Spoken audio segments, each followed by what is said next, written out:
DRC यानी कि विद्युत नियामक आयोग की ओर से बिजली की दरों में 10% की बढ़ोतरी की घोषणा के बाद से ही दिल्ली वालों को एक तरफ तो बढ़ती महंगाई के बीच बड़ा झटका लगा, वहीं दूसरी तरफ लोगों में ये कंफ्यूजन भी पैदा हो गया कि किसका बिल बढ़ेगा और किसका नहीं, जिसे देखते हुए अब दिल्ली की पावर मिनिस्टर अतिशी ने एक बयान जारी किया है। जी हाँ, दरअसल अतिशी ने मीडिया के सामने आकर इस बारे में बात करते हुए कहा कि जिनका बिल 0 आ रहा था उनका बिल 0 ही आएगा, लेकिन जिनका बिल 200 यूनिट से ऊपर है या जो बड़े उपभोक्ता हैं और 200 यूनिट से ज्यादा बिजली उपयोग करते हैं उनको 8% एक्स्ट्रा चार्ज देना होगा। इसके साथ ही बिजली के बढ़ते टैरिफ को लेकर अतिशी ने केंद्र सरकार पर भी निशाना साध दिया और आरोप लगाया कि केंद्र सरकार की वजह से ही दिल्ली में बिजली का टैरिफ बढ़ा है। कि सबसे पहली बात मैं दिल्ली के उपभोक्ताओं को बताना चाहूंगी कि दिल्ली के जिन जिन लोगों का 0 बिजली बिल आता है उनका 0 बिजली बिल आता रहेगा, चाहे ये सरचार्ज बढ़े चाहे ये सरचार्ज घटे, ये उनकी सब्सिडी में शामिल है। लेकिन मैं दिल्ली के लोगों को और देश के लोगों को ये बताना चाहती हूँ कि आज अगर दिल्ली जैसे शहर में भी बिजली का दाम बढ़ रहा है तो ये सिर्फ और सिर्फ केंद्र सरकार की वजह से बढ़ रहा है।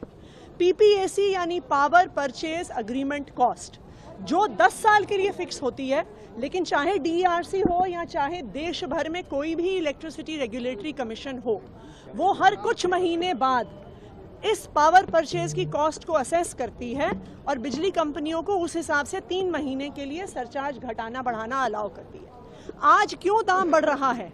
इसलिए बढ़ रहा है क्योंकि केंद्र सरकार की मिसमैनेजमेंट की वजह से आज देश में कोयले का दाम महंगा हो गया है। आज भारत के 75 साल के इतिहास में पहली बार एक कोयले की आर्टिफिशियल शॉर्टेज हो गई है। उस कोयले की आर्टिफिशियल शॉर्टेज की वजह से कोयले का दाम बढ़ रहा है। केंद्र सरकार ने अब जबरदस्ती करी है कि कोई भी अगर कोयला खरीदेगा तो उन्हें 10% इंपोर्टेड कोयला यूज करना पड़ेगा। इंपोर्टेड कोयले का दाम भारत के कोयले से तकरीबन 10 गुना ज्यादा है। अगर आप डोमेस्टिक कोल को यूज करिए तो वो तकरीबन 2000 रुपए टन का आता है, लेकिन अब जो फॉरेन कोल, इंपोर्टेड कोल बिजली कंपनियों को यूज करना पड़ रहा है वो 25,000 रुपए टन आ रहा है। तो आज अगर बिजली के दाम बढ़ रहे हैं वो सिर्फ और सिर्फ केंद्र सरकार की वजह से बढ़ रहे हैं, उनके मिसमैनेजमेंट की वजह से बढ़ रहे हैं।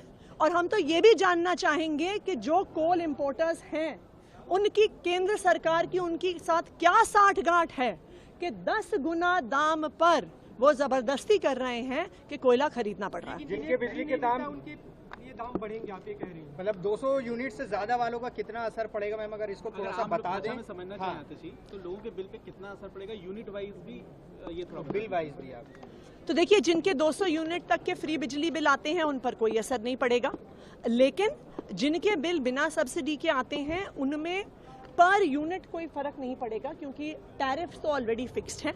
लेकिन 8% का सरचार्ज उनके बिल पे बढ़ेगा। तो अगर 100 रुपए का बिल आ रहा है तो वो 108 रुपए का बिल आएगा। और मैं फिर से दिल्ली के कंज्यूमर्स को बताना चाहूंगी कि ये सिर्फ और सिर्फ केंद्र सरकार की मिसमैनेजमेंट की वजह से, बढ़ते हुए कोयले के दामों की वजह से।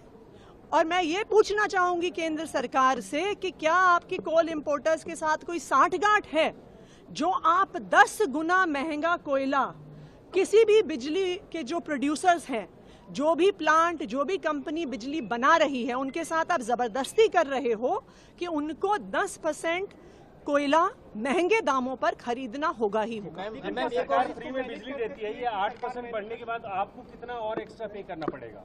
देखिए, उसका तो कैलकुलेशन हम कर लेंगे। क्या जो महंगा होगा सरकार उसको मैनेज कर सकती है कि लोगों पे ज्यादा भार ना पड़े? देखिए, मैं तो केंद्र सरकार से पूछूंगी कि 75 साल में पहली बार कोयले का शॉर्टेज कैसे हो गया। देश में कोयले की कोई कमी नहीं है, भारत में कोयले की खादानों की कोई कमी नहीं है। उसके बावजूद अगर प्रोडक्शन में शॉर्टेज होता है तो ये आर्टिफिशियल शॉर्टेज नहीं है क्या? क्या ये जबरदस्ती कोयला इंपोर्ट करने के लिए नहीं है क्या? क्या ये कोयला इंपोर्टर्स को फायदा पहुंचाने के लिए नहीं है क्या?